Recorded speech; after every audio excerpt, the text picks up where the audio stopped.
and I'm hoping that we don't go beyond 5 o'clock again this week. Christ.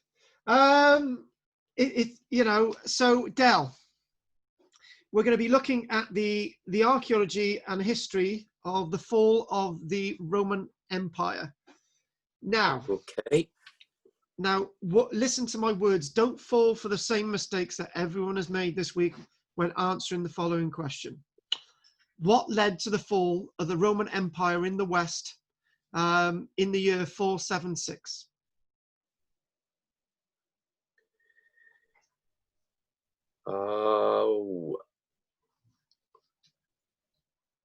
Probably infighting amongst the rulers. Right, you can stop there because that's as far as anyone else has got. When I say that's further than anyone else has got, usually, go on, I'll give you another, put a bit more into that, go on. Well, I was going to say it was the invasion of Germanic tribes, but, you know, they've been doing that for years. I think it was just a breakdown. It had got too big for itself. Do you know what? Do you know what? I'm actually going to take a note of those three things, right? One is wrong, and another one is wrong, but the infighting is actually right. Now, a nice place to start, if I said that Germanic tribes, we're going to take a note of this, Germanic tribes and too big for itself, at that time, it could be said that the rulers of Rome would blame Germanic tribes for the fall of the empire, which is in fact wrong, because you corrected yourself, Del, which is great. There'd been Germanic tribes going into Rome for quite some time, and lots of them had been invited in to help with the defense of Rome. So that's not a major reason why Rome fell. Rome started to fall not in 476, not on the last day. Rome had been falling for about 300 years. It's something known as the Seneca Effect, where it takes a long time for something to build up like an empire, and then it takes a quick dash for the thing to fall down. 300 years doesn't sound like a short period of time, but the Roman Empire took nearly 1,000 years to build, and then it takes 300 years for the whole thing to collapse. And in this lecture itself is very much of a parody of everything that's happening today across the world. And it'll slowly come out that way. However, the idea that it's too big for itself, well, you know, the United States has managed to manage itself for quite some time, and so has Russia been able to manage itself for quite some time. So as long as you're able to manage yourself, you can keep things together. But the one thing you don't do is blame other things when things start to fall apart. A good example of that, Del, and I'm sure you're in good company, and I'm in good company. You know, when you're in a relationship and you're getting to the end of that relationship, and at the end of the relationship, you blame the other person and you actually say that's the reason why the relationship fell apart. When what you should have been doing is trying to work out how to make the relationship work, and actually sit down and work out what is making the relationship fall apart. And that's not what any Roman emperor did. No Roman emperor after about 200 AD actually sat down with itself and had a conversation. You know, the answers to keeping the Roman Empire intact were always those things. Keeping the Germanic tribes from invading, and the fact that it was too big for itself. But there's so many other factors. Now, if you think about Hugo Bosch's work from the 1600s, and you think about Dante's Inferno, and you think about the collapse of the Roman world, when you look at something like this, I know it's not a really good image, but when you look at something like this, you can get an idea that there are so many things that cause things to decay and fall apart. And the parody is, when a parody of modern day society is everything that happened with the Roman Empire. Lots of fact. One of the things that is said that led to the collapse of the Roman Empire was climate. Today, climate. Another major thing it's said to have led to the fall of the Roman Empire was a huge pandemic. Today, we've got a huge pandemic. Another thing is internal infighting and internal destruction. Well, that's already happened in America, and with shops being set alight in London today and cars being torched, it's already starting here. So this might be a sweeping statement, but everything that we've seen in the past is being repeated today. And we've got to learn from the past mistakes, but we're not doing that. But not to be a lecture that is to depress you. There is some hope. The Roman Empire was split into two parts, the West and the East. Whereas the Western Empire collapsed, the Eastern Empire survived for not 100 years, for another 1,000 years more. So whatever the Eastern Empire did to keep itself together for such a long, long, long time, and to survive, even though it was very small at the end, is the answer to today's problems is actually looking probably to how the Eastern Roman Empire survived. So I'm going to try to make this really, really relevant today. And there's so much to be said. So whether I manage to cover everything today, you can always listen to Lantwick Major's lecture. And obviously people in Lantwick Major might be able to pick up stuff from today, which I can put into this lecture as well. So that's good. When you listen to the different lectures, you can always pick up things that I may have missed out. So one of the main things leading to the collapse of the Roman Empire is something that I've already mentioned. It's something known as the Antonine Plague. Now, the Antonine Plague itself is a really important plague. And the reason it's an important plague is the physician Gallen's in around the year 165 identified, maybe for the first time in history, a pandemic. Okay, so this is under 1,900 years ago, but a pandemic was recorded by this physician, which is important because up until that point, writers were not really talking about diseases and outbreaks because it was commonplace. So let's have a little bit of a parallel to today's society. For example, people being looked after in care homes. Lots of ways people being looked after in care homes is atrocious, and now that's been brought to a head. How people are being treated throughout the pandemic. People are writing about it. People are talking about it. Right? When things are brought to a head, people talk about them. So what I'm talking about, even though there'd been diseases, all sorts of things happening in the Roman world up until the 160s, nobody was really bothering to make an issue. But because this pandemic was wide-ranging in the effects that it was wiping out millions of people, not just in the Roman world, but across the planet, somebody sat down and actually said, this is not normal. There's something not quite right here. And it's known as the Antonine Plague because it's named after the great Roman Emperor Antonius Pius. You may not have come across him, but you will have seen his work. The Antonine Wall that cuts across just between Edinburgh, Glasgow, and over to the sea, that's named after Antonius Pius. So we know he existed. But the plague is named after him because the plague is thought to have begun just after his death, or the plague is named in tribute to Antonius Pius. And I don't think that's a parody at all. I think it's meaningful because it's at that time. One thing in Roman society is that everything in society is named after the emperor. I forget about Hadrian's Wall. It was only called Hadrian's Wall a few years after Hadrian had gone and disappeared. What it was originally called was something else.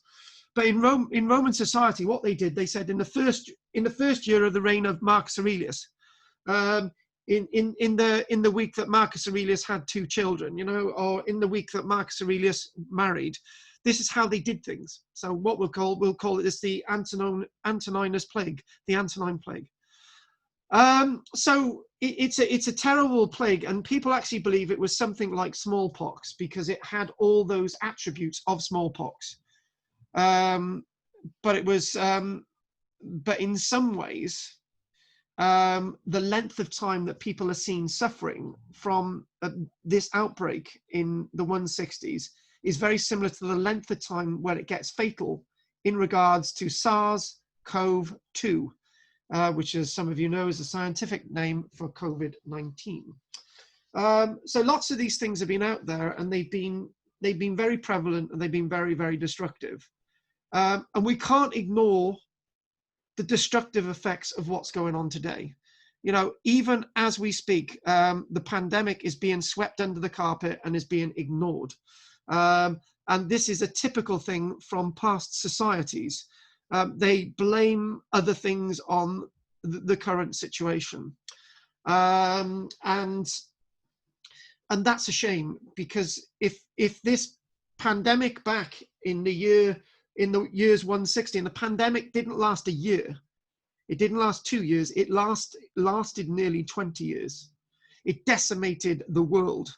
Okay, we can forget about North and South America, or can we? But let's just not go there, because that's where we get a bit complex. But it is a pandemic in the sense that it reaches more or less the 4 quarters of the earth. It decimates China, it decimates India, it decimates the Parthian Empire, decimates Africa, it decimates Europe. And if there were any links with North America or South America, maybe, we don't know. But there's something weird going on. So when we sort of gently sort of work out the process of where we are, let's look a little bit at my notes that are in front of me. So just a few nice factors. And what I'm going to do, I'm going to have to make you a bit smaller on the screen. So the fall of the Western Roman Empire, again, the Western Roman Empire, the old Roman Empire, not the Eastern. We'll specify that what is. And I'm going to say this. The Roman Empire in the West was based on a present system that the Americans base their systems on today. So say, for example, one of the downfalls of the Roman Empire is to actually get control of its politicians. The original idea of the Roman Republic was to have one major party and another major party, and usually they would elect one representative each. And this was before the likes of the emperors in by about 31 BC. And that Senate itself, every year they would re-elect a new leader. So the point is, if one leader got corrupt, the other one would vote the other one out, and the following year they would elect a new leader. And in fact, the American system of democracy is precisely based on the failed system of democracy or supposed democracy that the Romans had. In America, America's not ruled by the president. It's actually ruled by the leader of the Republicans or the leader of the Democrats. Because if you look, Barack Obama, Donald Trump could not get things through the House, the Senate, and things didn't happen. And this is what's happening today. It's a failed system. The Americans still use it today, and they're using a failed system. The Americans haven't learned from history. There's a really, really good point there. The reasons for the collapse of the Western Roman Empire are multiple and manifold. Dell mentioned, and he corrected himself, which is so right. He mentioned that there are lots of Germanic tribes coming over into the Roman world, right? But in fact, lots of those Germanic tribes were being invited in. For example, in 376, the Goths were invited in by the Romans to help as mercenaries in the Roman military. And the Goths were being chased across Europe by the Huns. And strangely enough, it was eventually the Goths, led by a guy by the name of Alaric, who were fighting for the Romans. They were working alongside the Romans. Alaric was trusted, and then he captured Rome, and he decided, right, the Goths are now going to run Rome within the Roman Empire. The point being is that the only thing that can actually destroy the Roman Empire is, in fact, the Romans themselves. Every single time. The only way, for example, the only way that can really destroy a really good living relationship are the two people involved. If they trust each other and they're trustworthy, the only thing that can destroy that are those people, those two people. And that's a parallel for this sense of the Roman world. And everything in the Roman world is done in twos. So you've got the two political parties, you've got the two senators. And then eventually, when all that started to be rushed under the carpet, when it's just the role of the big emperor, right? lots of people don't know that when there was always a big emperor, there were two Caesars, and one Caesar would reign in one side of the empire and the other would reign on the other side, ruled over by this great president or emperor, i.e. the American system today. And then the empire split into two by Diocletian in AD 300, and that's completed everything that Dell said. It was split into two because Diocletian thought the empire was too big to be managed, but that was not the problem that the empire faced. Usually, that's the cure for two people who are not agreeing things in a relationship. Let's split. And instead of working things out. So the emperors didn't really work things out and understand what the problem was. And eventually the eventual fall of the Roman Empire in the West was a general known as Udeka. And Udeka had been fighting for the Romans. And he decided, oh, sod this for a game of soldiers. I'm going to march on Rome and I'm going to take it over myself. And basically the senators said, look, here we go. Here's the city. Job done. Bob's your uncle. So I know that sort of simplified things, but in leading on a little bit further forward, let's start to get into more of the nitty-gritty. The Antonine Plague, Rome itself around 160 probably had a population of 1 million people, which is an amazing figure. And it says there that the Antonine Plague lasted between 165 and 180, but my lovely book behind me, which is entitled Plague, Pox and Pestilence, says 161, which is at the end of the reign of Antonius Pius.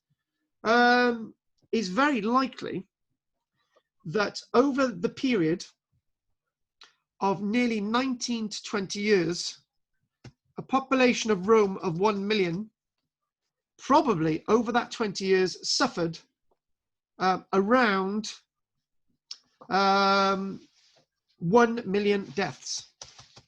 So as the population is recovering year after year in Rome itself, the eternal city of Rome, there's probably 100,000 deaths. And the next year there's 50,000 deaths due to the plague. So eventually you're talking about a death rate over 20 years for Rome itself of probably 1 million people. Within the Roman Empire's population, now lots of people might agree or disagree, but the population of Rome itself, the Roman Empire itself was more like 100 million people. And when you think about it, with this plague, the Antonine Plague, it's very likely that 1/3 of the population of the Roman Empire over that period of time, after 19 to 20 years, was actually dead. So that's 35 million people dead across the Roman Empire after 20 years. It could actually be more than that. If you take in the world population, the complete planet, which had closer to maybe, here we go, let's move that over here. The world population about 160 was about probably 500 million. And the death rate after that, after 20 years, was closer to 150 million people, which makes it one of the worst pandemics this planet has ever seen. So in other words, 1/3 of the human population is dead. That's 33% of the world population dead. Which is quite phenomenal. But this is a death of a world population over 20 years. And I'm not going to say much more than that. So let's carry on.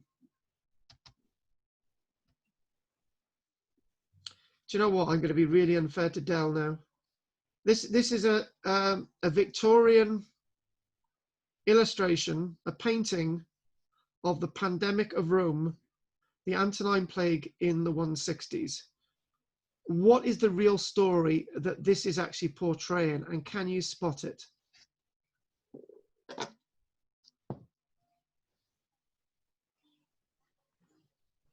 Any ideas, Del? Loss of population? Nope. It's more subtle than that. Look at those two figures on the right-hand side. Look at that angel.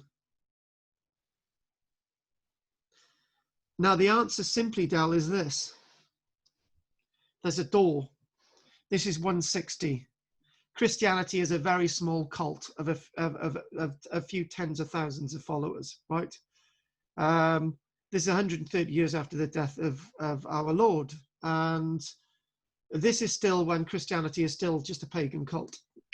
But what the Victorians are interpreting this as vengeance from God to how the Christians are being treated in the 160s, and the vengeance of the vengeance of the Jews as well, because the Jews were also being persecuted in the 160s.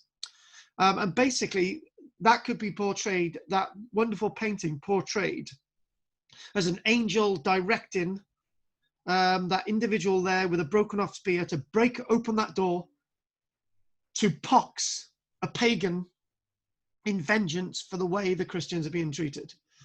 So in other words, what we're saying is that this outbreak is being reinterpreted throughout time. And people sort of put another gloss on it, but it's more of a very, very serious gloss. This itself is going back to something that I actually said a little bit earlier on. This little something is directly associated with Gallens, the physician who first described it.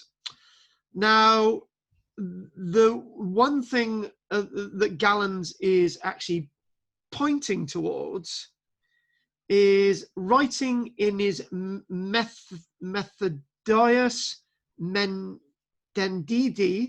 in his publication, he describes this plague as a great plague. He describes the length of duration of this plague. He also describes that anyone who gets this plague ends up with a fever, ends up with diarrhea, ends up with various skin eruptions, pustular skin eruptions, very dry skin, and basically death is going to happen within the next 9 days. He doesn't define exactly what this disease is, but from the descriptions, people think it's an outbreak of smallpox, which went through the Roman army like a dose of salts.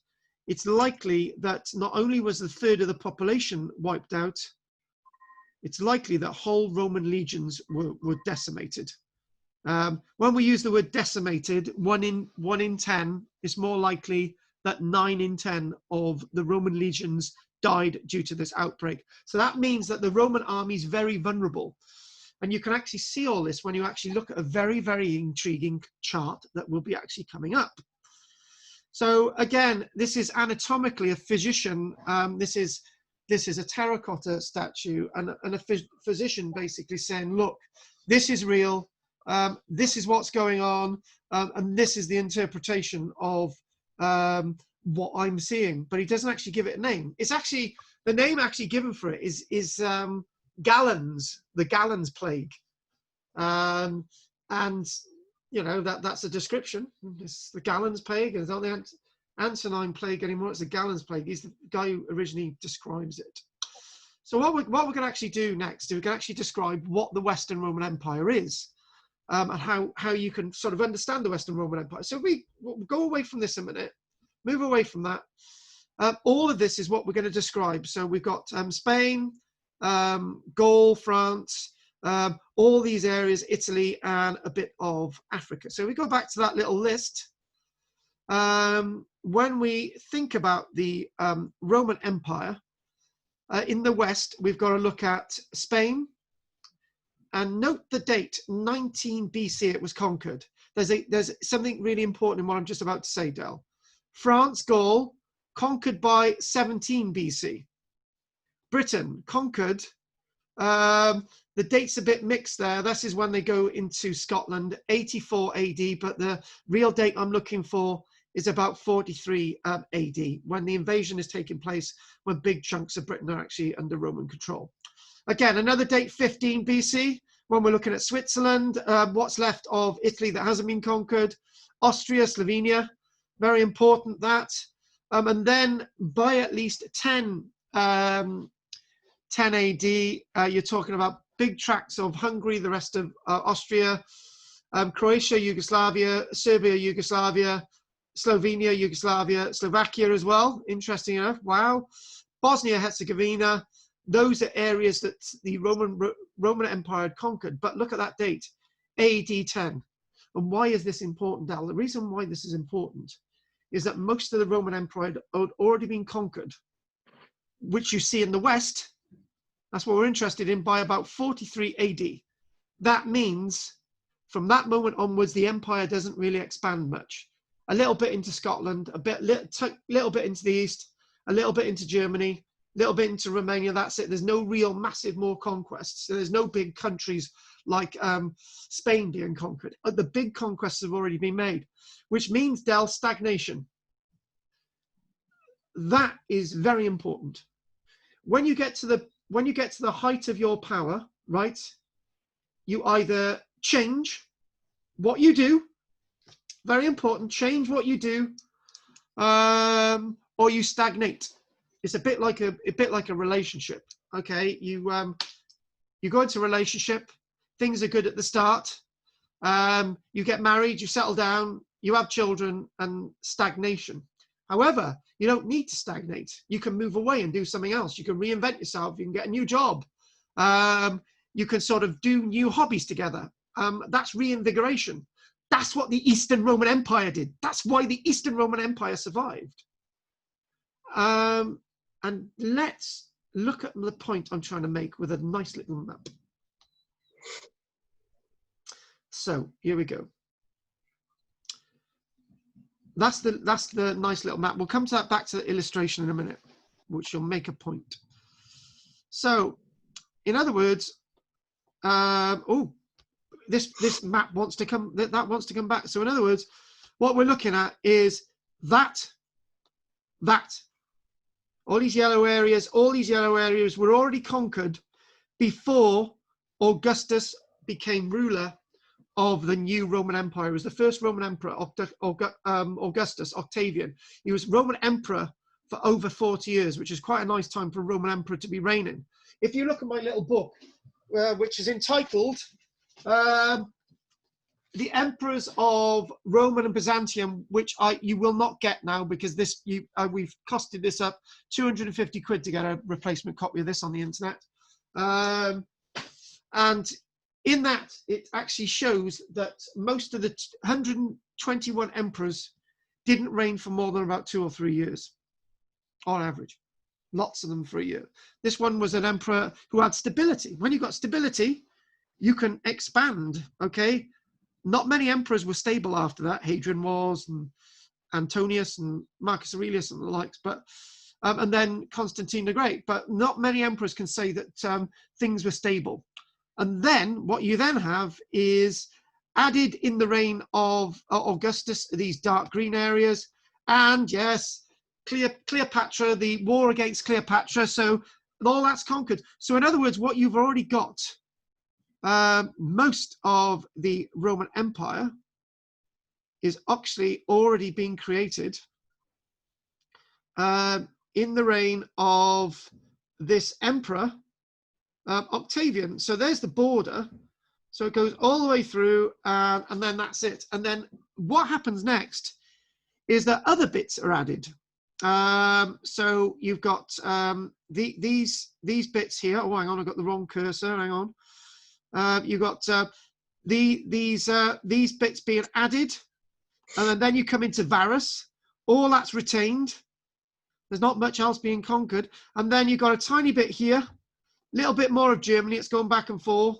This over here, and just after the reign of Emperor Augustus, you've got the likes of this by AD 43 being conquered, and that is what mainly the Roman Empire looks into the reign of Marcus Aurelius, and bit by bit, after the 200s, things start to change because the Romans have a sense of not knowing how great that they were. Do you know what? lots of people don't like the Romans. They refer to the Romans as slave masters. They refer to the Romans as brutal conquerors. But then again, it's not much different from what the emperors of China are doing. It's not much different from the rulers of India. It's not much different from the rulers of the Pantheon Empire. You know, it's not much different. They're not doing much different. They've got slaves. Everyone had slaves back then. Even the people of the Olmec and the Zapotec in Central America had slaves. You know what I mean? So they were just being the people of the time. So we got to this illustration, and I want to, you know, when Dell come up with, you know, the Germans, and he corrected himself and he sort of said about a big bit. One thing he could actually said was opulence, you know, the rich things that Rome was. Beautiful sort of golden roofs and statuary and stuff, and bronze statues on the temples of Rome. But actually, by the 400s, Rome was looking very different. The capital of the Western Roman Empire actually moved to Ravenna. Ravenna is in northeastern Italy, for example.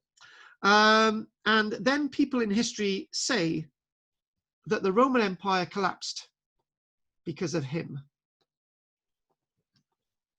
Alaric. It's all his fault.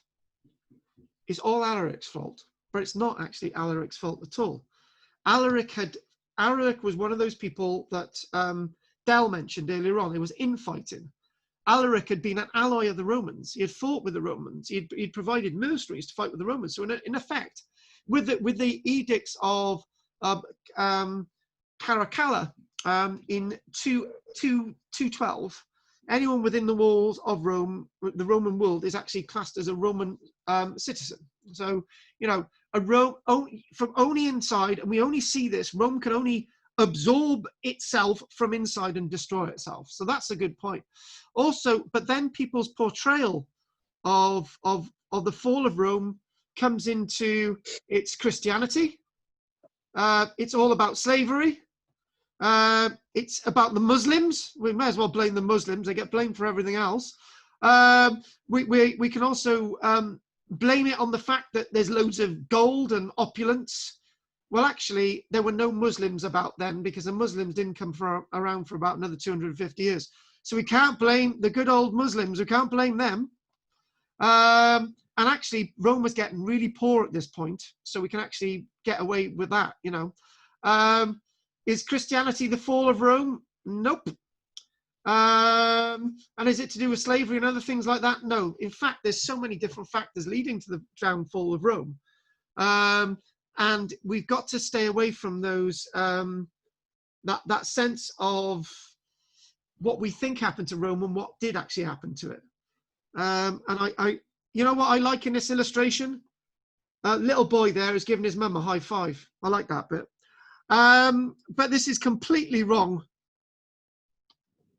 So Del, what do you think so far? Has this sort of changed your mindset a little bit, or do I need to go a bit deeper? No, it has changed it a bit.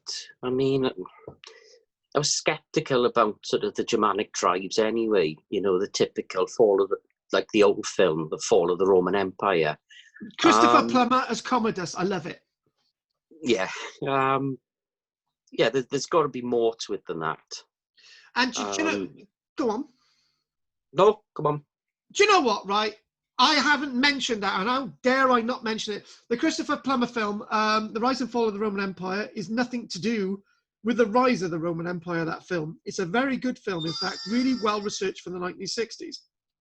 I've been saying it's a film from the 1960s. I haven't even checked that. But Christopher Plummer is shown as the Emperor Commodus, who is the son of Marcus Aurelius. And basically, it shows him as a despot, and it shows him as being responsible for the downfall of the Roman Empire, and actually believed that for many years. However, weirdly enough, that film is closer to the mark than we realize, because it shows in the film Germanic people coming over and settling in the Roman Empire, right?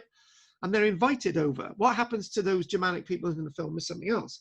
And Gregory Peck is actually is one of those who's actually in the film as well, because Gregory Peck sides with the Germanic people and helps them settle, and terrible things happen to them. But the fact of the matter is the film also shows that it's almost as if there's a gloss on the surface in the film at the beginning. You get the, at the beginning of the film, it shows all these representatives going to the Germanic frontier, and Marcus Aurelius is saying, now the war is over with the Germanic people, we are bringing all these representatives in, brilliant. But that's stagnation. That's that portrays the stagnation of the Roman Empire, which is fact. Right? Bringing in those Germanic tribes people to settle, fact. The infighting between the sons and fathers and the generals, that's all fact. The film Gladiator is also really good in portraying that. Okay, I love that film, but do you know what, Dal? It jaded me for years. I always blamed Commodus for the downfall of the Roman Empire. The downfall of the Roman Empire is already happening. It was not Commodus's fault. And in fact, I think Commodus is one of those emperors that needs to be restudied, like Caligula, as I've got quite a lot of respect for Caligula. But anyway, what we need to do is we need to start with the blue line there. This is statistics. This is academic archaeological statistics. We can't go wrong with this. So first things first, there is the birth of Christ. And about there is in fact the Antonine Plague. That's when the Antonine Plague is beginning. You can actually see on this chart that in the reign of Marcus Aurelius, things are actually already starting to go to pot. And it's not Marcus Aurelius's fault, and it's certainly not Commodus's fault. So if we want to, let's clear all that. What we need to do now is look at this. Let's look at the archaeology. Now, as the Roman Empire is building, look at that. There's more and more shipwrecks that are full of wonderful things. If we go to about this stage, as Rome is actually starting to get to grips with Greece, it's importing the wealth of Greece into the Roman world. And look at that. It shows a gradual plateauing. And this is referred to as the limits to growth. Growth cannot go any further. And you know, I've had this conversation with Anne many times whilst we've been driving out having chips. I've said to her, Anne, at which point do people stop building houses? At which point do people's earnings stop increasing? At which point the house prices stop increasing? Actually, it's already happening, right? And that's exactly what happened in the Roman world. There is a point that the limits to growth stop, and then you've got to sit down and you've got to work out the problem.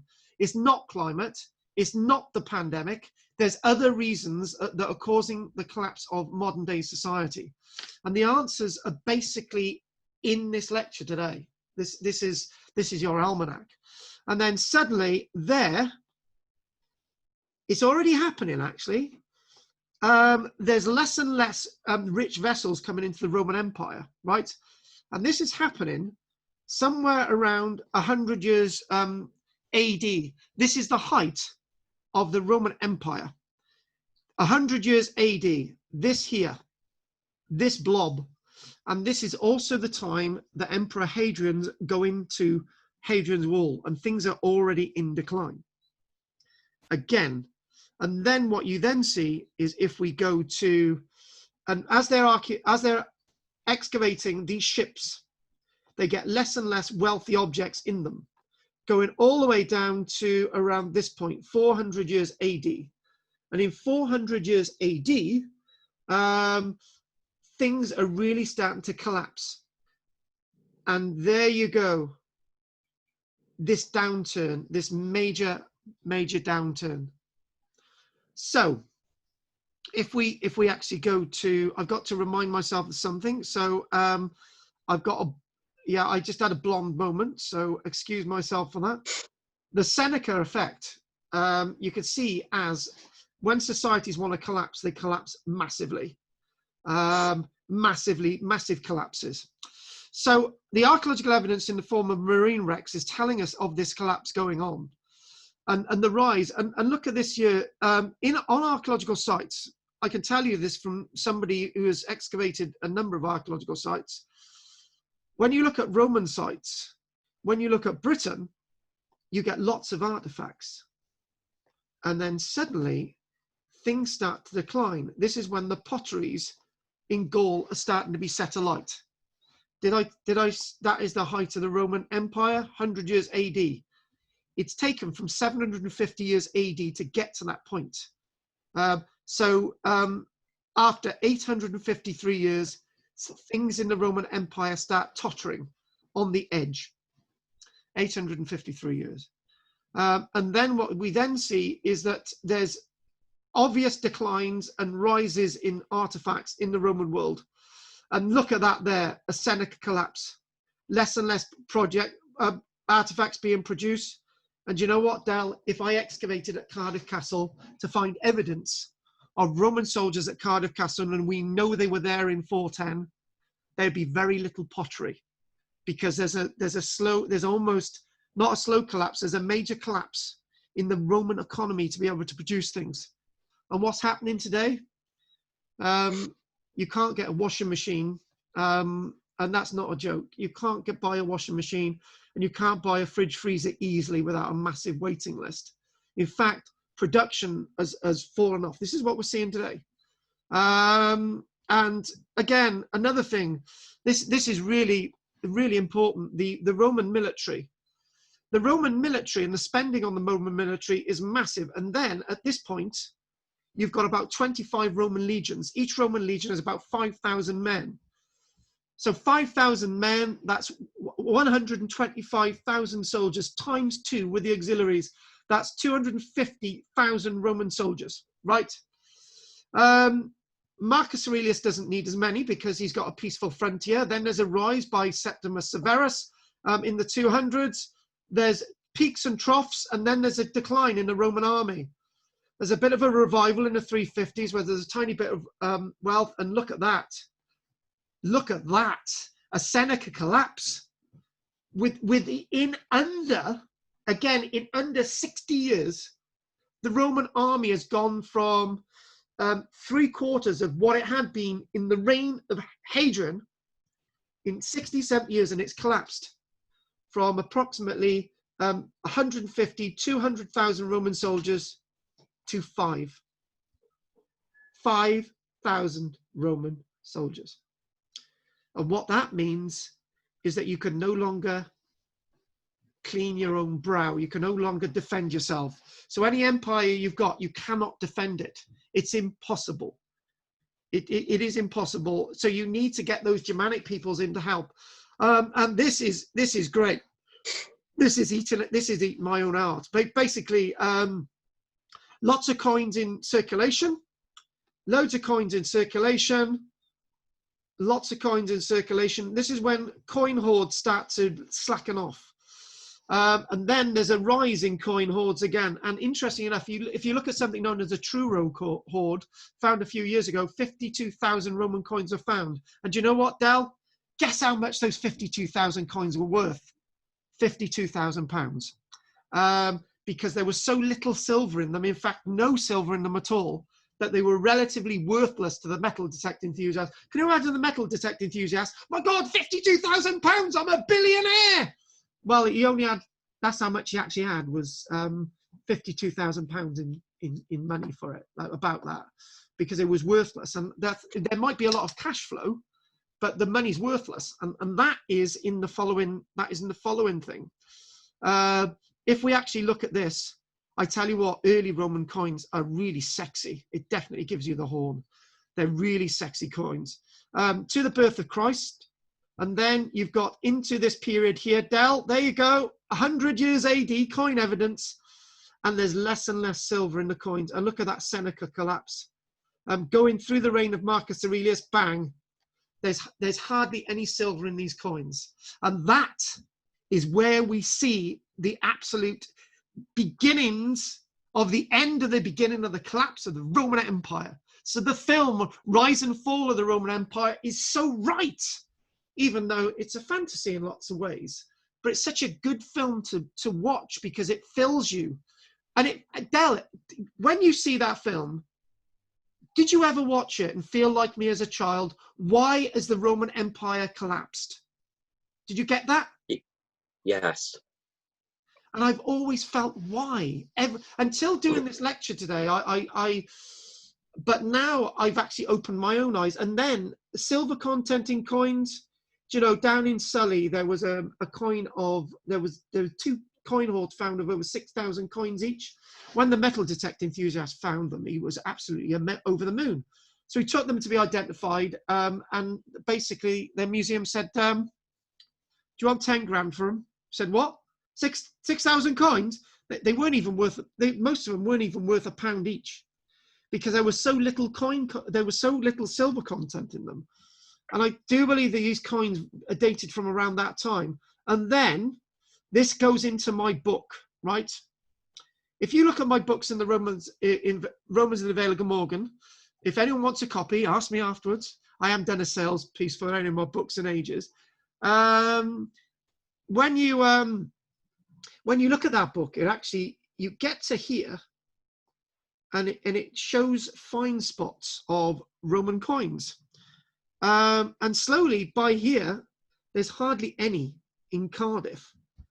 We get 1 or 2 coins of Honorius, who's the Roman emperor, about around 410, and we have Arcadius. And Arcadius and Honorius, you hardly get any coins of them in Cardiff, even though there's a Roman garrison there. So they're probably at that stage not being paid in coins, because if they were being paid in coins, they would have been absolutely useless, worthless. This is what the archaeology tells us locally, and this is what the archaeology tells us across the Roman Empire. So again, moving on. I tell you what, Dal, when you have charts like this, they're absolutely fabulous. Now, what I would like to do is basically just one thing on this. I'd like to say that there you've got Ravenna, and there's Rome. So the capital of the Western Roman world had moved to northeastern Italy. And then if you look at, and if you move on a bit further, clear, and this is the other point that Del made at the beginning. So there you go. Bingo. What we're going to do, Diocletian said, we're going to cut the Roman Empire in 2. And the way this worked was as follows, right? The way this should have worked was that Diocletian said, he said, right, what we're going to do, get Diocletian in. He said, what we're going to do, we're going to divide the empire under 1 ruler, but we're going to have 2 Caesars. So we're going to have 1 Caesar ruling in the east and 1 Caesar ruling in the west. And the sort of big emperor would sort of rule over the 2, but that really didn't work, because the one in the east wanted to be boss and the one in the west wanted to be boss. So they got away with that. So there was 2 sort of emperors usually fighting against each other. There was sometimes the Christian emperor of the east fighting the pagan emperor of the west, all sorts of bloody shenanigans. But that's something about the infighting that Del mentioned. But even then, it didn't necessarily mean to say that the empire is going to collapse, because, you know, it's only 2 tosspots at the top. Why should it actually, mind my French, why should the whole thing collapse? It doesn't need to be that way. You know, after a few years, isn't that what they say? A bureaucrat is there for a long time, right? But the leader of the country isn't going to be there for long. It's the bureaucrats that run the country. So when you got rid of the leader, you just have new bureaucrats. When you got rid of the leader, the bureaucrats continue, and everything goes on nicely, right? So this is what's happening, right? And again, just a quick reminder that the sense of stagnation is really, really clear. This border was created. That border there was created in the reign of Octavian, which was, if we're looking at this map around 300 years ago, that's when the border was. So 300 years of stagnation. But in that time, we've already got the end bit now, which we're coming into. We've got a lot of all those other things that we've been talking about. But strangely enough, Del, when the empire in the West collapsed, all of the East survived. All of it, Del. So in the East also suffered from the same plague that the West suffered in the 160s, 170s, but all of the East survived. The East survived the division of the empire with 2 emperors. They managed to carry on. The East reorganized their monetary system. They carried on. The eastern side is actually bigger than the western side in a way. They carried on. They had grain. They carried on. The East survived. What did the East do, and the West didn't do? This is the really important area that we've got to think about. What did they get right? So moving on again. Del, you know, when we got to the end of the lecture in Lantford Major today, a guy who's been with us a few years, he said, actually, I completely agree with what Karl's saying. If we can work out the East bit, it would give us an answer to the West bit. If we can work out the real problems of today, because in modern day society, right, well, you can look at the past 5 years in Britain. It's been climate, Brexit, pandemic. They've all been blamed for the collapse of society. Oh, and before that, Del, there was the Scottish independent referendum, right? All these things have been blamed, but I don't think any of them are to blame for the slow breakdown of society. I don't think those are the reasons. I think the real reasons are in this lecture, if you can hopefully see them. And what we're then gonna think about is actually by the year 450, say, right, all of this in the Western world is gone, and the Eastern world looks exactly the same. Within 50 years, Del, they've lost all of this. The West has lost a half of its landmass, right? And within the next 20 years, it's going to lose, let's get the line through it, it's going to lose all of that. It's going to lose most of that. It's going to lose that. It's going to lose that. And bits of that to the east. So in other words, all that's left at the end of the Western Roman Empire within 20 years of the year 450 is that area in the middle, which isn't a lot. Now, what are they doing wrong? What are these people doing wrong? What is going on? And I know you want to jump in there, Del. What's actually happening with Roman Britain? I've always given the indication that the Roman Empire survived in Britain until the very last days of the Western Roman Empire in 476. And the answer is, yes, it did. Another historian said, no, it didn't. It collapsed in 410. No, it didn't collapse in 410, because what we do see in Britain, and this is a really important, what we do see in Britain is that people still felt themselves as Roman. They would go down the street in Londinium and say, I am Roman. I recognize the Roman world. I still trade. I still trade with the odd Roman trader. I'm Roman. I use Roman vessels to go around in, not the roads.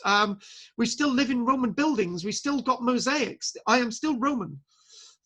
It's only when Rome ceased to be an entity that people could no longer call themselves Roman that did Roman Britain actually cease to exist. And that's in lecture 2. That's not in today's lecture. But to really understand lecture 2, you have to do this lecture today to really get there. So let's move on a little bit further, and I am actually getting to the point that I probably need a break. So what we're talking about in about 470, just less than a decade before the collapse of the East. I don't know why that is there, but what we do see is the within just a short period of time, that's gone. Little bit has gone, and then that's obviously gone, and all you've got left is the boot of Italy and a tiny bit of Yugoslavia. It's not much of an empire, but I tell you what, it's quite illuminating to see that the entire of the East is still intact. Del, don't you think this is strange? Yeah, it is strange, but there's a few things that I think were going on, especially in the West. It's when whether the fall of Rome supported it or not, you had that massive movement of peoples who were all moving west or seemingly moving west. Yeah. And in the East, I wonder if the East survived for so long because they were drawing on their ancient past, because they'd had civilization possibly a lot longer than the West. They'd seen empires fall, Babylon, Assyria, Egypt. And I wonder if they were able to draw on that to survive longer. Now, actually, I think you're probably close to where I got to today. I think the issue is very much in the last sort of words that we've actually got written down there, and I think the issue is much to do with the fact that they were able to reinvent themselves. You know, they've seen these other civilizations. They were constantly reinventing themselves in the East. It's almost as if they had a formula. It's almost as if Diocletian probably realized this, and he said, actually, the West is going to die, but let's save the East. And it's a bit like that adage of a relationship. To try and save the best bits of a relationship, the one who's got their head together says, right, you know, I can't support you anymore. I'm going to move away and do my own thing, right? And that person survives with the children. Everything's fine, right? Because they've drawn on the experience. They've managed to get themselves stronger. And I think and actually the other thing as well is, Del, is that in 541, there was the Justinian plague. And guess what survived? The Eastern Roman Empire survived again. It survived again. And you know, it kept surviving these terrible things. In that point, it lost millions of people, but the Eastern Roman Empire survived. So all these things being said, sort of drag into that the Eastern Roman Empire has got something a lot more special than what's going on in the Western world. So I'm thinking I'm going to look at one more image and I'm going to take a break. Plague that killed 1/3 of the Roman Empire. And this is a nice one for Del. Anne, look at this one. After the first Jewish blood, this is when you find the plague that killed 1/3 of the Roman Empire. Obviously, it's the revenge of the Jews for the various massacres that they suffered, even the massacres under Hadrian, even the siege of Masada at 72 AD, all the things. But it's nothing to do with that. It's just to do with the fact that people want a reason for the fall of the Roman Empire, and it's not as clear cut, and it's not what they actually think in the first place. So what we're going to do, we're going to take a break now. Del, would you like to say anything else before we go on to the break? And then we'll ask some questions. Okay. Anyone who doesn't want their face seen, this is being recorded. So 1, 2, 3 questions now. Right. So what we're going to do, we're unmute you all. Everyone just keep it to one sentence and a question, because I need a break. So you can unmute yourselves, all of you. So Henry, any comment you would like to make? No, I'm quite impressed with the statistical imagery, because that's obviously reflecting what is going on, you know, in quite a rapid way. And it's quite interesting that all of those bits stack up and actually suddenly give you a very clear picture. It does. A massively clear picture. What about you, Pat? I was wondering about this Diocles. Who is he, and how do you spell his name? Diocletian. Diocletian is the emperor that tarred the Christians at the Colosseum. It's D-O-C. Right. L-E. L-E. T-I-A-N. D-I-O-C-L-E-T-I-N. The Diocletian. He reigned for nearly 20 and a half years. He died of natural causes at 71. And he was a very powerful leader of the Roman state. Right. And he's the one that, right, a few other things. He said, right, what we'll do, we'll split the empire into two. The other thing he said that what we will do is we will revalue the monetary system. We'll put real money back into the system. But he was not actually looking at the real causes for the diaspora that Rome was facing. Those two things were not going to save the system. There were going to be some of the other things that needed to be dealt with to actually save the system. What should happen? Right, this is quite easy. The Eastern Roman Empire looked outwards, right? Looked outwards for solutions. Those great philosophers, if you look outwards or inwards, there's that great debate, isn't there? Whether you get the answers from within or you can get the answers from without. But after all these years, the Roman Empire had already taken all the answers from within, right? They had stagnated. What they needed to do was get the answers from without. So those two solutions that Diocletian's put together to save the empire, splitting it in half, revaluing the monetary system, were solutions from within. What he needed to do was to look for solutions from without. You know, when people talk about independence like Scotland, they always say, oh, what we need to do to solve our problems, because we've been looking for answers from within, we need to now look for answers from without. This is what Nicola Sturgeon said. She said, we want to be still part of Europe because that is the solution, the external answer to where we go with Scotland. So get all these little metaphors, and I think the answers are from without, but Diocletian doesn't take those hand grabs, not land grabs, hand grabs. Don't bite off the hand that feeds you. Anne, quickly. No, nothing. Oh, sorry. Go on. No, I just think, you know, perhaps we should look at the Orthodox Christian Church as opposed to the Christian Church and what the differences were. Actually, to be honest with you, and we do actually mention that slightly, so we'll actually get to Mehmed and his treatment of the Greek Orthodox when he captures Constantinople. And of course the rise of the Muslims as well, yeah. And the key of the rise of the Muslims is something that we do after the break. So I should have done that by now, but we'll do it after the break. Del, we've already done Del, and other Anne doesn't want to say anything. I think that's right. And Drina, quickly. I like the way the archaeology proves what you're saying. It's great. It's great, isn't it? When I get that, it was just. Can I just tell you this, right? You know, last week's lecture on the Spanish Armada, right? I did the recording, and I actually put this out on a couple of people's Facebook pages, and I actually shared it to other people's YouTube pages.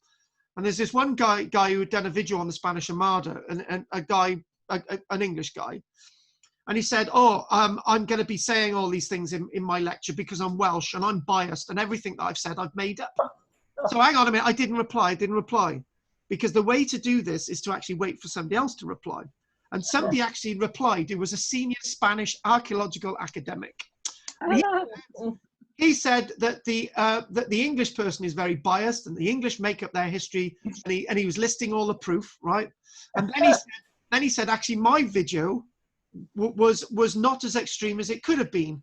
I actually underestimated my figures now, right? I thought I wasn't underestimating them. And he said I should have gone further and said that the Spanish had a far greater victory than even I said, right? And it wiped this English person's. But then the English person in their video, they turned around and said, oh, the Spanish person is going to say all this because he's biased. So in other words, somebody from England can't be biased, right? But everyone else is. So what we're going to do, we're going to take a break, and we'll try and keep it a 10-minute break, and we'll come back. Thank you very much.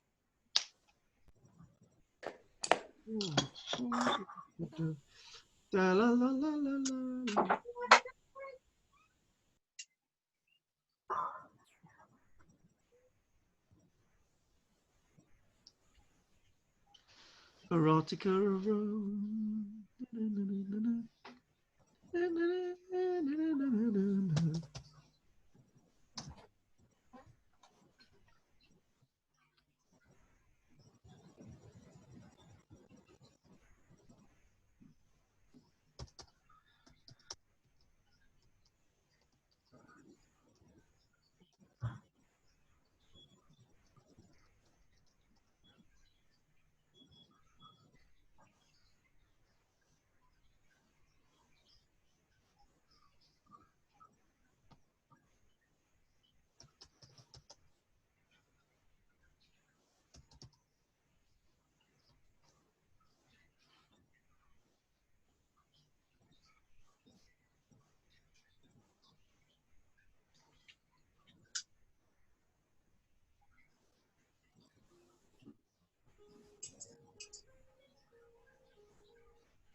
No,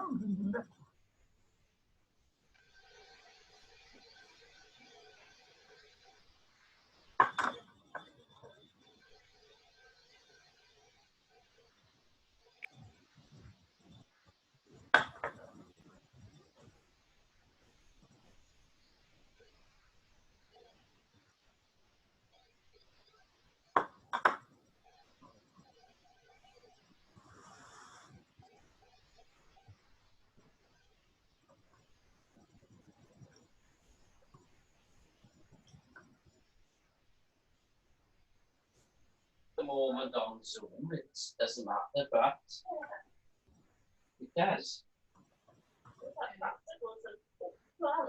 Yeah. Well, I've got to put that money in as well. Yeah. You want a break, but I didn't realise you.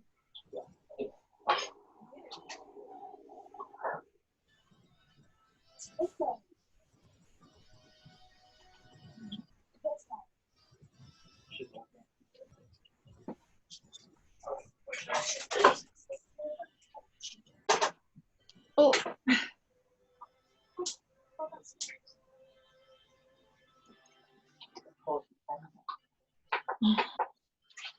She's from the lot again today.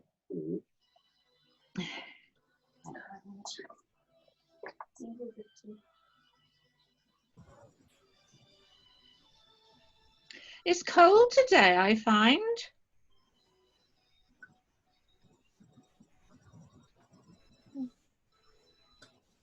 I haven't got it cold yet, or I don't feel cold yet at all. I'm still in a short. You know. Well, I've had to put like jumpers on today, you know. You know, I get days like that, but I've been quite warm today. And yesterday they said it was going to cold, but yesterday it wasn't. I didn't find it. So not indoors. There was a slight breeze outdoors Yeah. when I had a walk, but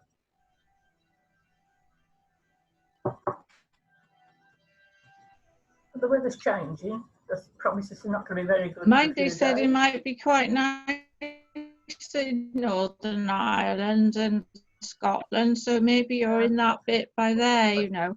Anyway, it's not very good. Can't plan anything. See, the thing is, I've done, like Drina and I have had a couple of meals in the garden. Yeah. Art, but you can't say come round for dinner and not be sure of the weather. How things are. I know. You know, normally you'd come in and, you know, wouldn't you?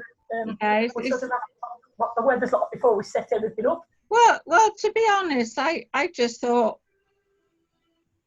it's gone, and you know, everybody's going to be looking forward to this weather,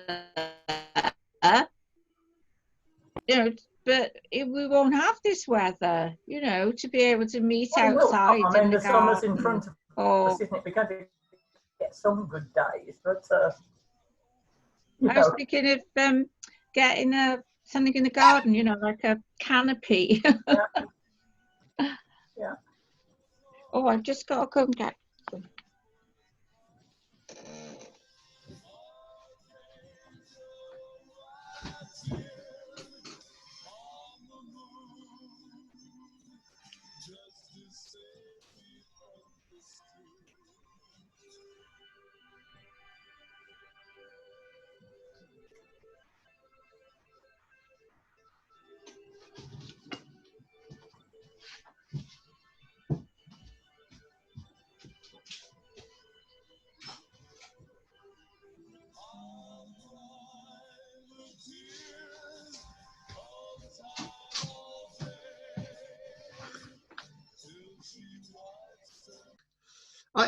I made a couple of mistakes earlier on. The film is not called The Rise and Fall of the Roman Empire. It's called The Fall of the Roman Empire.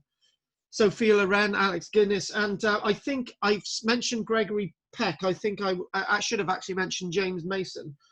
But it was made in 1964, so it was made in the 1960s, and I tried to play a little bit of music whilst we were on the break. So Anne mentioned about the Greek Orthodox Church, and she mentioned about the rise of the Muslims, which is very, very important. And I'm going to see if I can. I mentioned that in my first lecture, and I would like to. I would like to sort of put that out there straight away. So I think if we can look back at one of the maps and sort of solve that one. And I would like, if we can, I'll get my little annotation button up, so that'll be very, very useful. So the Eastern Roman Empire did fall in the year 1453. The great no, it's the Eastern Orthodox Church. Oh, Anne, I was just about to do it. Cut your mic. You said Greek. Oh my God. Right. Okay. Right. It's referred to as the Greek Orthodox Church today. Right. Eastern Orthodox makes it sound like Russian Orthodox. Right. So let me flow. Thank you very much. Very naughty woman you are, Anne. Now, so when we think about the Orthodox Church itself, we think of it being very different from the Roman Orthodox. You see, you've confused me. The Orthodox Church is very different from Roman Catholicism. And in 1453, when you've got Mehmed the Great, he actually captures Constantinople. And one of the things he decides at the beginning is that the Hagia Sophia is going to be the main place of religious worship for his new empire. The Hagia Sophia, it was the great cathedral of Christendom. It was not to be damaged, it was not to be destroyed in any way. And he also said as well that any of the Greek Orthodox churches that are to be found within the walls of Old Constantinople, which is to be renamed Istanbul in 1453, are to be spared as well, because he respected that form of Christianity, but he did not respect the form of Christianity in the West. It was Mehmed's own thinking that by conquering the old Eastern Roman Empire, he was actually conquering the old Roman world. He wanted to enshrine the old Roman world. He wanted to bring back the old Roman world into one. But he's a Muslim. Why would he think like that? And he saw the old great Roman world, something that we don't really see in this lecture. He saw something that we're not seeing today. And the one thing about the new world that Mehmed created in the old Eastern Roman Empire was that a world of illumination, a world of science, a world of shipping, a world of trade, a world of conquest, which you could think of what Rome was actually like before it became stagnant.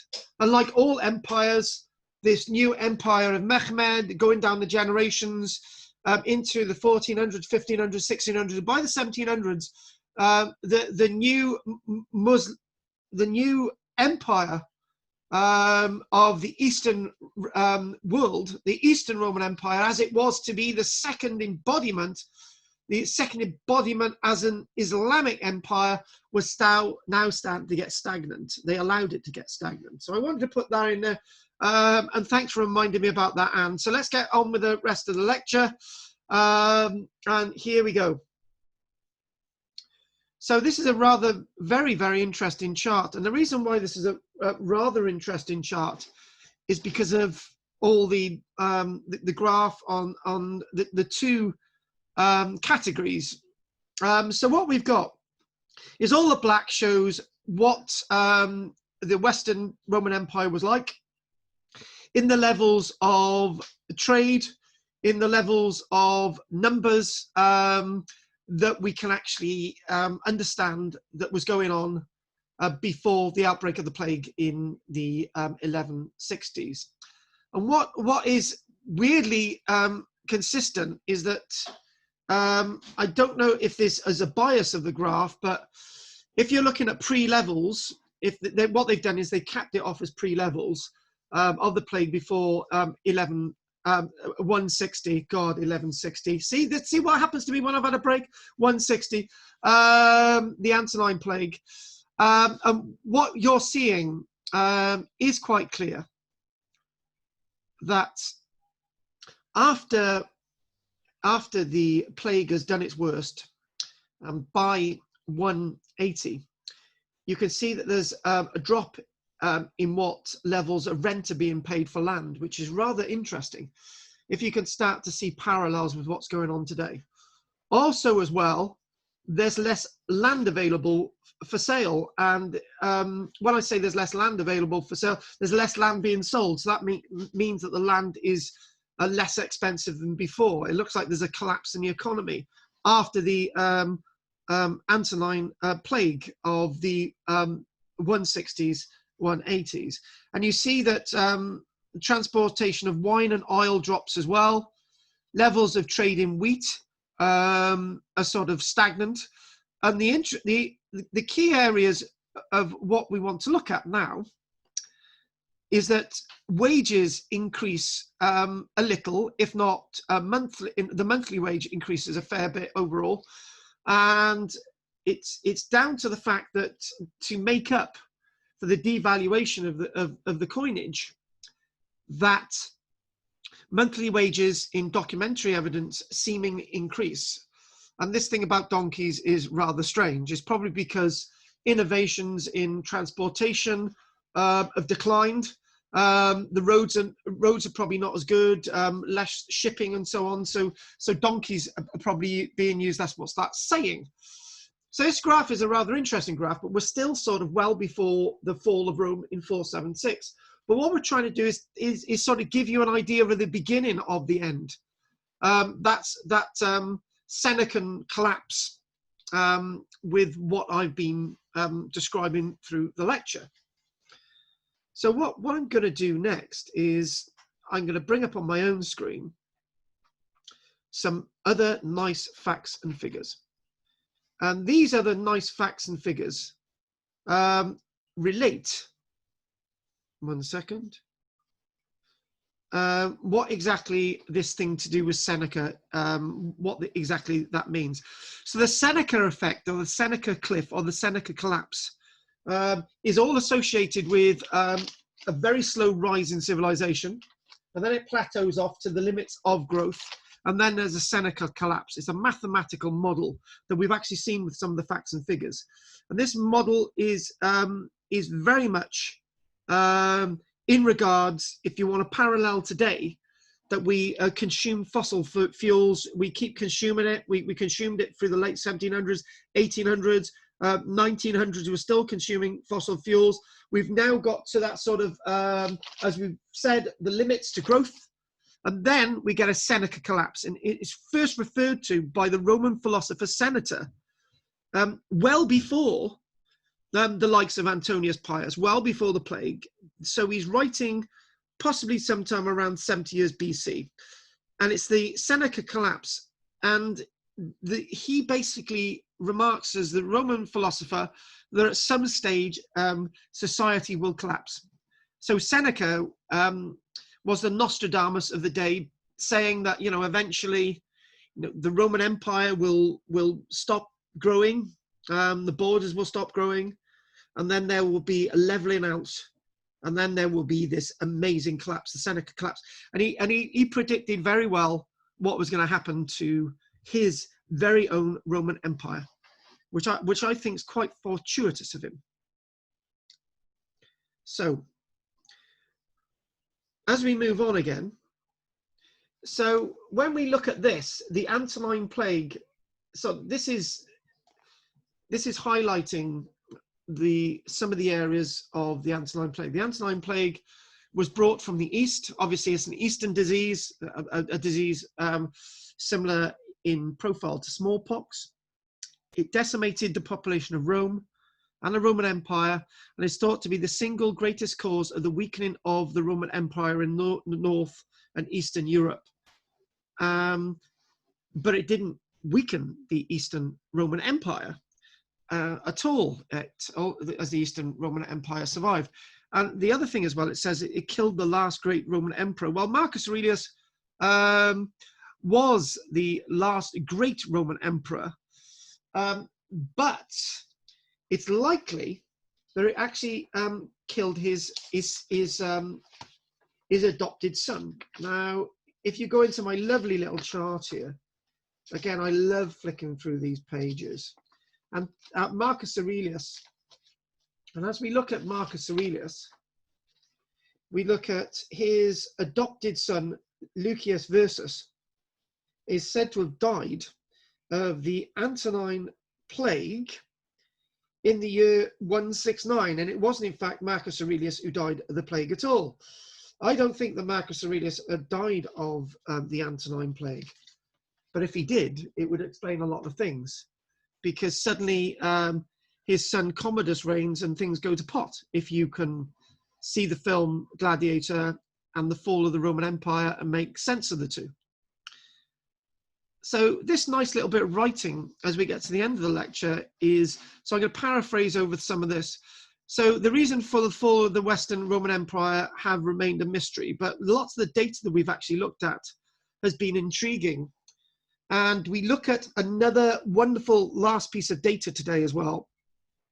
And it's regarding Greenland ice cores. Now, these Greenland ice cores come very useful when we do the lecture next week about the collapse of the Vikings in Greenland.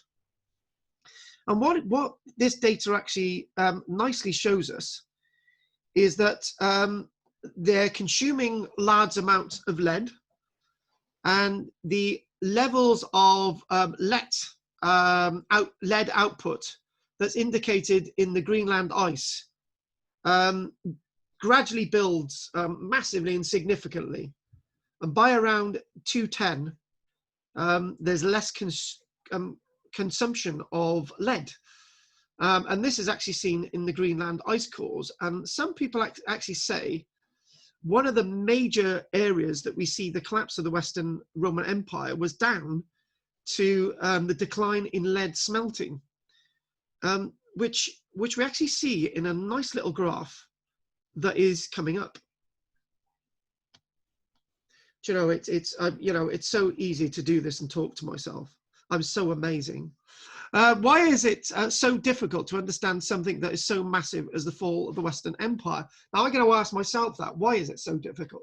Why was it so difficult until this lecture? Because it didn't make sense. You know, I'm blinded by the fact that I've got massive respect for the Roman world, but I don't have a love for it, which conflicts with the fact that I've written 2 books on the Romans.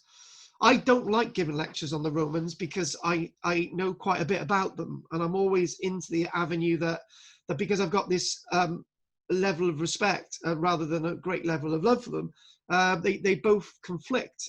But now I'm understanding that the mechanisms of collapse were very varied, were very, very complicated. So we've actually seen this chart. We really understand it. And what I would implore you all to do is, when you actually see this recording online, is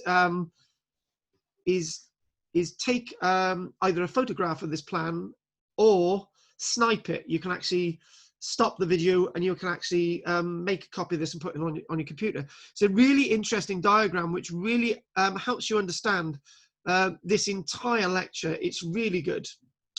And here we go. The beauty of having this data, as Henry mentioned, is that it gives us moral fiber. It doesn't lack the moral fiber. And all the data show that when the Roman Empire officially disappeared during 476 in the late 400s, it was already an empty shell. In fact, it's very likely from some research that I've seen that the center of Rome, the Forum, was already sort of starting to become a bit overgrown, and there was weeds everywhere, and it was obviously constantly being flooded out by the Tiber and all these other things. So it was already dead. It was so stagnant. But the Seneca collapse had been leading to that point.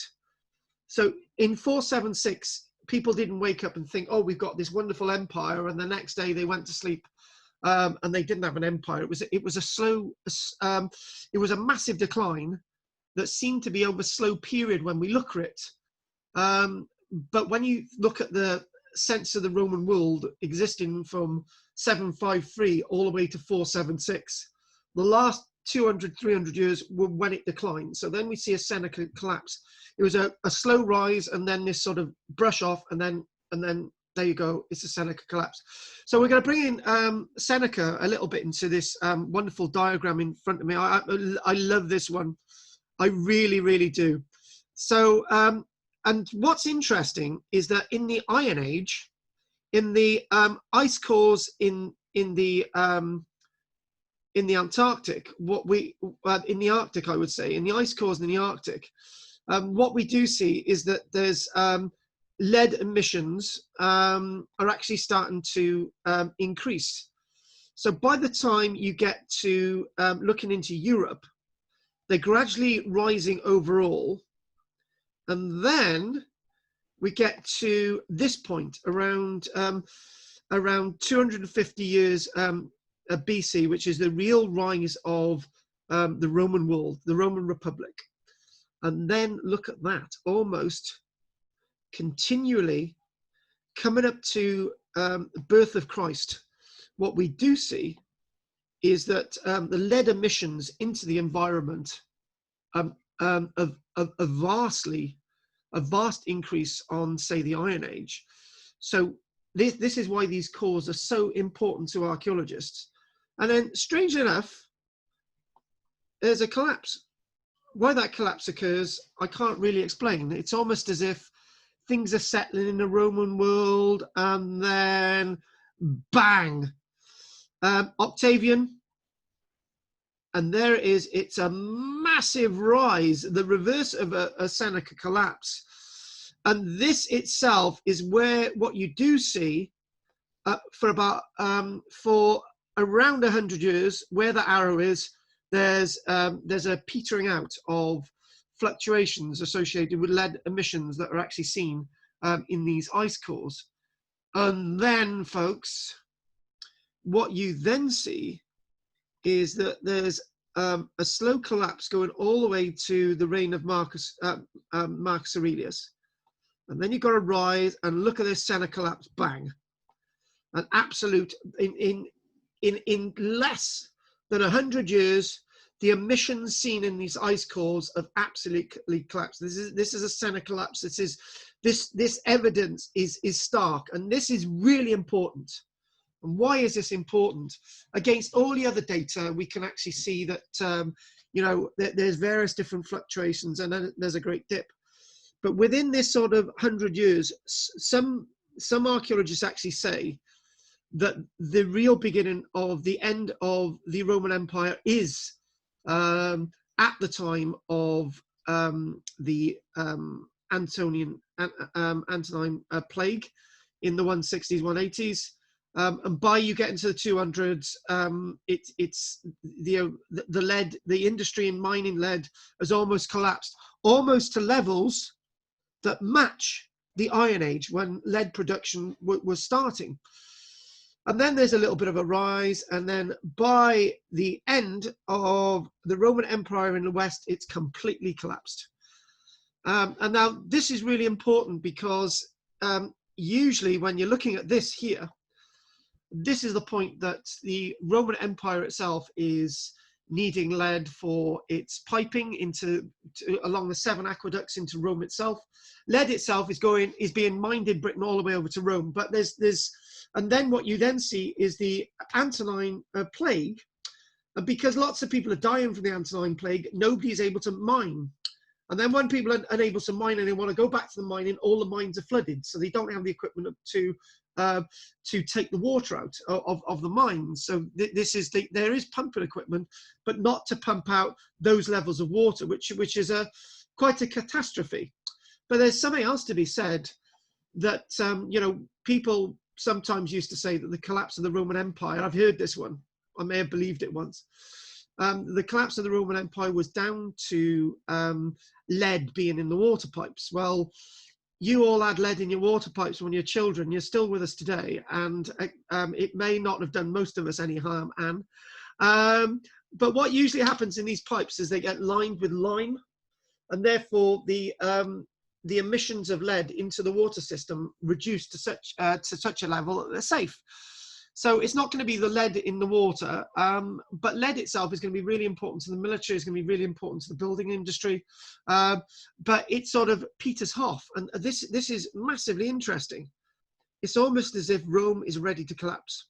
And this is seen in the levels of lead available in ice cores in the Arctic. On again.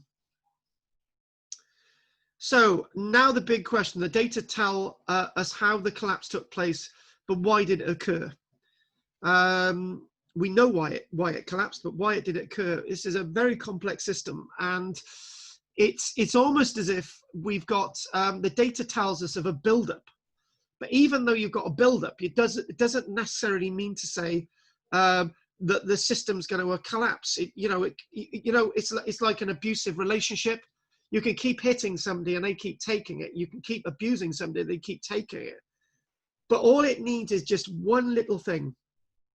And then the proverbial straw on the camel's back, and then you get a Seneca collapse and the whole thing breaks down. People would love to say that it was the barbarians, but it wasn't. It's tempting to think it was the barbarians, as many used to think.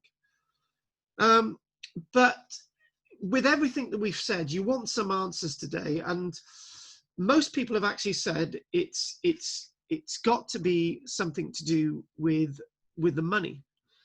And if this was one of the ideas, as you can note in what you've seen by the academic McConnell, the content of silver in the denarius coin collapsed along the same directory followed by lead. So in other words, mining of silver and mining of lead, the industry collapsed.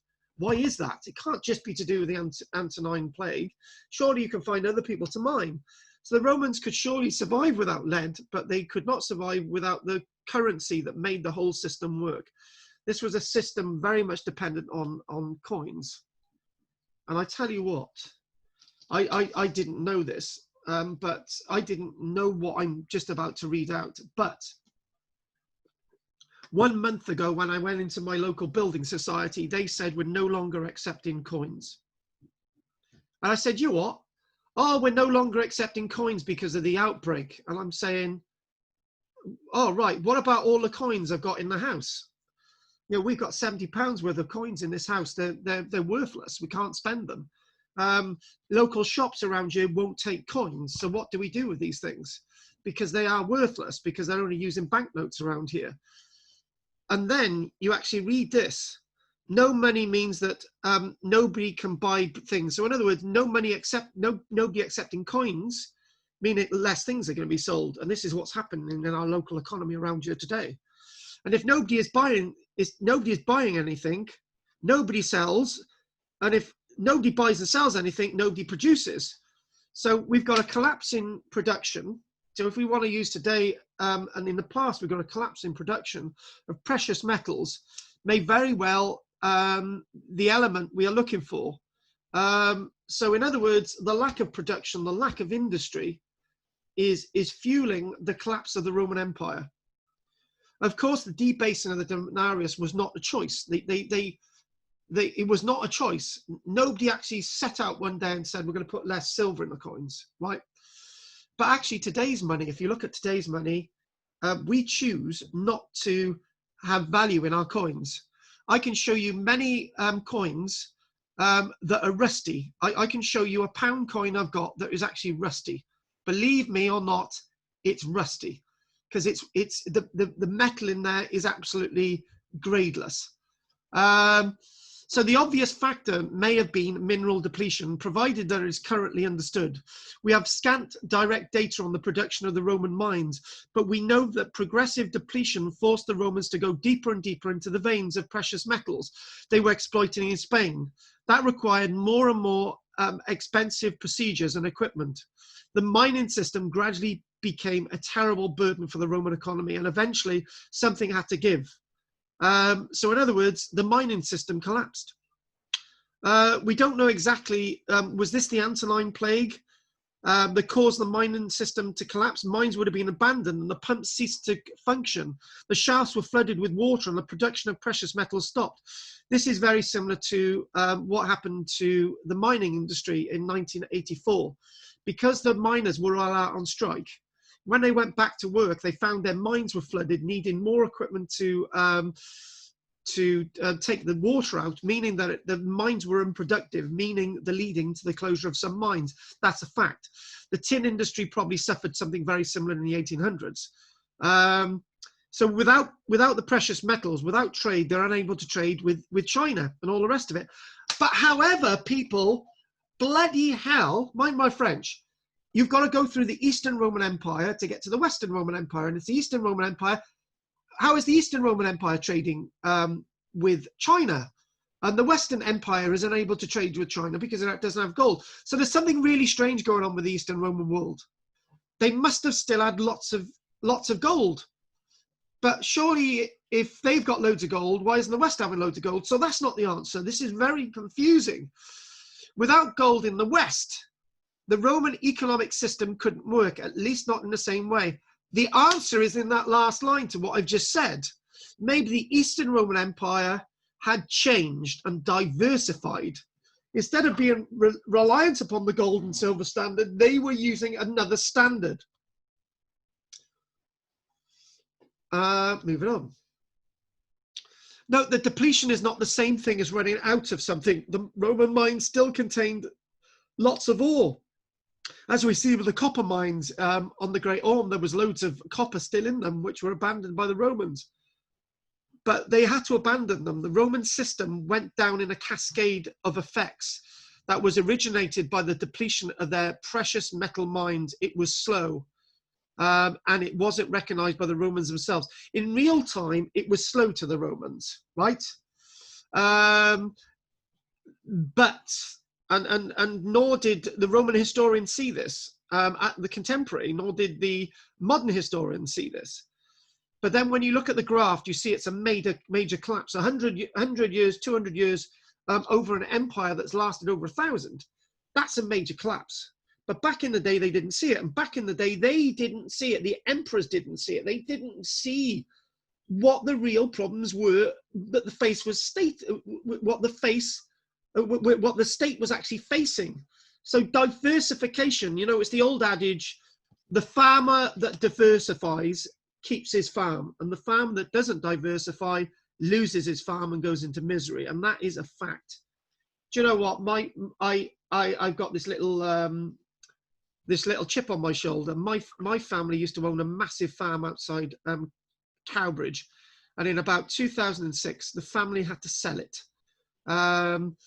And the reason why we had to sell it is because we didn't diversify. If we could have diversified, then we could have kept the farm, but we didn't actually keep the farm.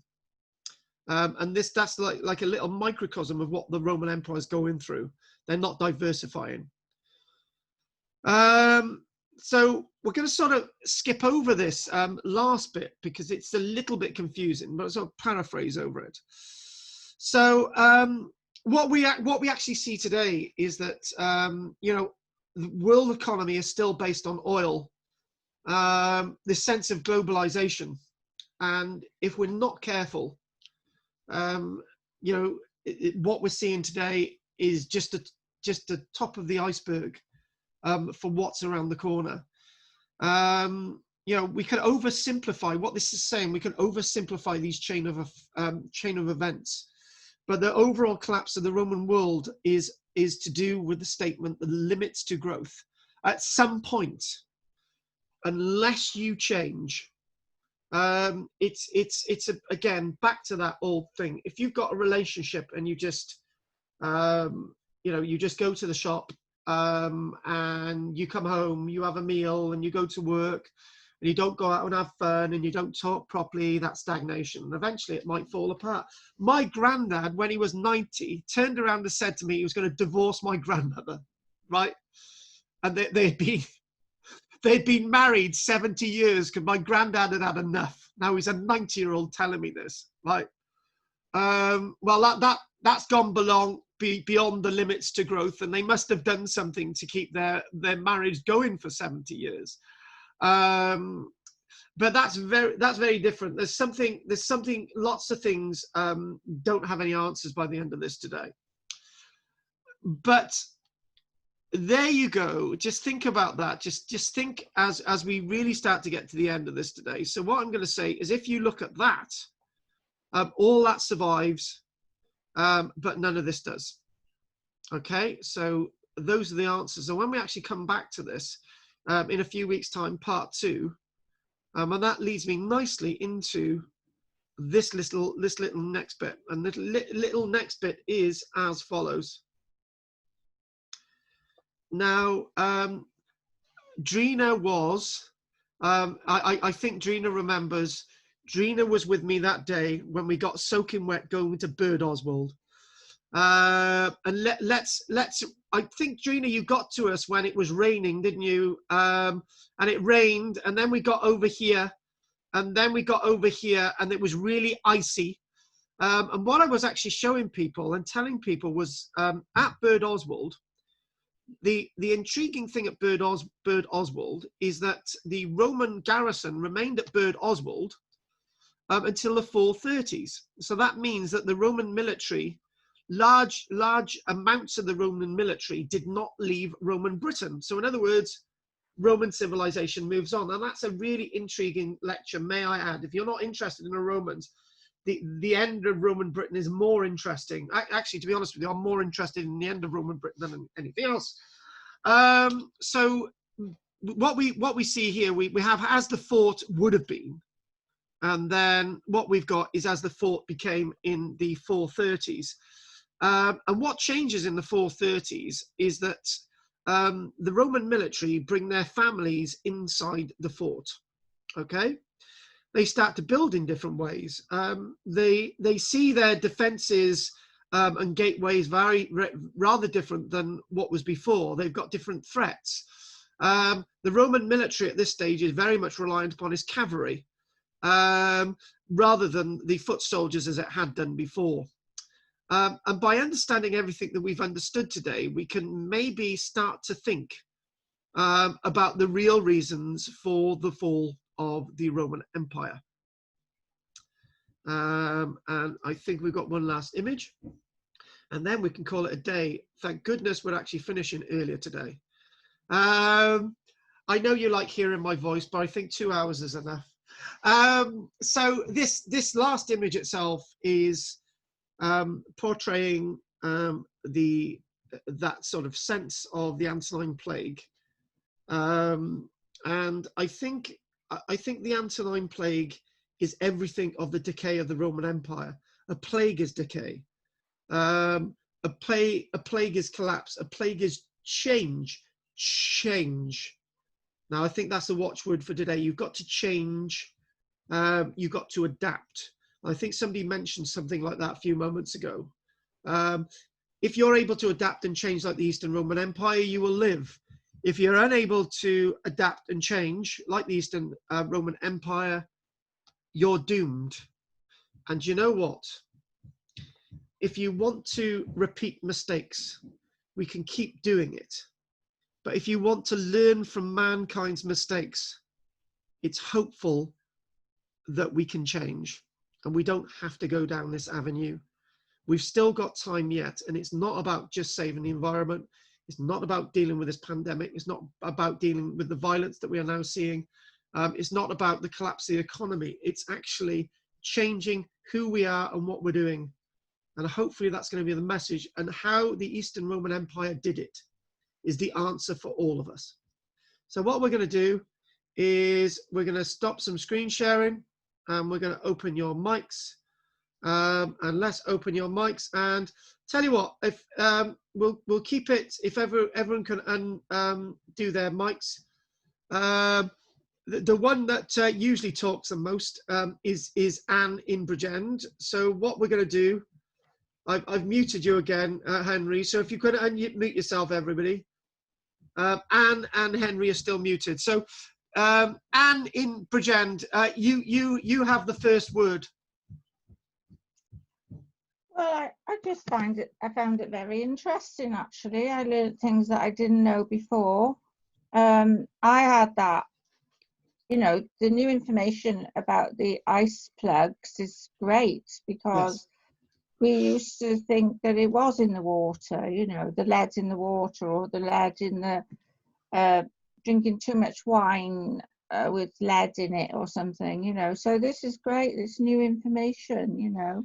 It changed. And do you know one thing I failed to mention, that this was a theme in the earlier lecture, but wasn't picked up in the other two and wasn't picked up today. Because when you've got different audiences and different ways, your mind sort of alters. But one thing that was mentioned was this sense of recycling. Right now, we knew about recycling in the late 1980s. I was one of the first people to actually take my paper to the recycling bin. And this is really relevant to the Roman Empire, because outside Rome itself, there's an amphora tip, which is 100 meters in height. None of those amphoras were recycled, right? Now, if you want to use that as a parallel today, this recycling that we do today is an absolute nonsense. It's the tip of the iceberg. We don't really take recycling seriously, right? We really don't. You know, I know people try, but I don't think we take it seriously. The opportunity was lost in the end of the 1980s. But the point is that the Romans, if they had recycled that amphora and reused it, they wouldn't have exhausted their clay supplies, right? Their economy would have been richer. They wouldn't have to keep making one amphora jar for one consignment of wine, right? They could have sterilized them, they could have done something with them, they could have reused them, but they didn't. So you got not millions, you got billions of these amphora outside Rome which were never used. So we can learn from that. We have to learn from it. Because all this stuff affects the economy. It really, really does. And I just wanted to make that point. And right, okay, Del, anything else you would like to say? No, that was fascinating. I mean, it just goes to prove that the end of empires isn't cut and dried. It's like the British Empire. That's, you know, 1,000 years' time, people will probably look back and think, oh, that went in the 40s, 1940s. But, you know, there's lots of reasons. Well, actually, that is a good point. When the reasons for the collapse of the British Empire are very complicated. You know, you've got the likes of Mahatma Gandhi in the 1920s, 30s. I don't think initially he was talking about breaking away from the British Empire. What he was talking about was changes in India. So if the British had said, right, what we're going to do, we're going to change what we do across the empire, right? The empire had become stagnant. Right, so we've got the scramble for Africa in 1878. So we've got the age of the British Empire, end of the Victorian period, to the start of the First World War. So we've got what's that word again? We've got the limits to growth for a shorter period of time than the Romans, about 50 years, when we've got stagnation. When we got to stagnation, we should never have got involved in the First World War. And it was at that point that we should have reveled not in advancing our technology, but actually in advancing the levels of care for people in India, the levels of how people are treated in Africa. What we should have done is learnt from everything, right? And we didn't. It was our fault. It was our leaders. It was our people that led to the disintegration of the British Empire. Wasn't Mahatma Gandhi. It wasn't all those people protesting in Jamaica and all the rest of it. It wasn't anybody in Africa. It was ourselves that allowed our empire to be destroyed. We can only blame ourselves for doing that. Drina. Is having an empire a good idea? I don't know. I suppose it makes you richer, but that's at the expense of the people you're taking over. Actually, it's a definition of what an empire is. We went into Africa thinking that we could help people in Africa, right? We have caused something in Africa which will take another 50 years, 100 years to solve. Yeah. This is what we've done to people in Africa.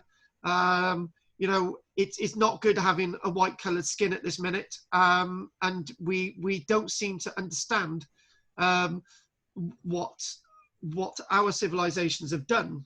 However, you could go in many different avenues with this, but is it a good thing to have an empire?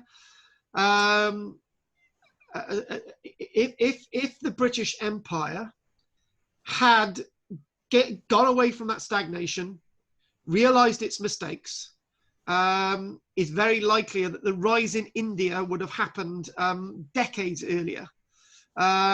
Their economy would have been far greater than it would be today. If we would have latched on, and to be honest with you, we could have basically, the Indians could have used us, and we could have used the Indians. That's how it should have worked, not as constantly absorbing their resources. And that's exactly what the Romans did. They constantly absorbed their province's resources instead of looking outside and making that trade equal. These are all key elements. The other Anne. To follow on from that, you're saying learning from not taking, it seems to me that throughout history there has been land grabbing and trying to get resources from anywhere else and that sort of thing. Another thing was, you mentioned there were a whole lot of causes that came in, and they probably have different weights, which perhaps I don't quite understand. And another thing, looking at today's world, is the general unrest that there is all over the place. Was that happening in the Roman Empire when it was falling? Yes, it was. That's something that we've not discussed at all. That was happening. It's covered up, but you have got these constant revolts regarding the Jews in the Holy Land. But if we've got to forget the Jews for a moment. What happened was that you've got these problems on the Germanic frontier with tribes, you know, in uproar. But you do have risings in, for example, there's a chart. You have risings in Egypt. You have, and then in the, this is a date, in 367, there's something called the Great Conspiracy in Britain, when that's what I will cover next time. And when you look at the Great Conspiracy in 367, the Roman military revolt, the people revolt, right? And British society collapses. It happens within months. You know, whole British civilization collapses. The Roman Empire in Britain goes down like a good dose of salt. So we're not talking about years, we're talking about weeks. It just collapses. The entire civilization, but they managed to reinstate that. And rebellions that we see, like Buddakan, the Buddakan Rebellion, is something that is repeated over and over again around the Roman Empire. It's how an emperor deals with it is important. You know, there's always going to be people upset with things. It's the way an emperor deals with it. And if an emperor can actually deal with it properly, then, you know, then things will be okay. But if the emperor, it's okay, I don't want to say it, but I'm going to say it. The situation with Donald Trump in America now, it's all down to that one individual. But then again, is it just down to that one individual? Is it down to the head of the Republican Party or the head of the Democrats in the Senate, right? How does he deal with this? And I think the answer is quite simple. If he looks to historical events, and that's what he's not doing. He's not learning from historical events. And I think, you know, it's very dangerous, the situation we're in at this minute. Right, Henry, have you said anything yet? No, not at all. Go for it. Just looking at the Eastern Roman Empire as such, how it survived long after the West ceased. Obviously, bilateral trade agreements with other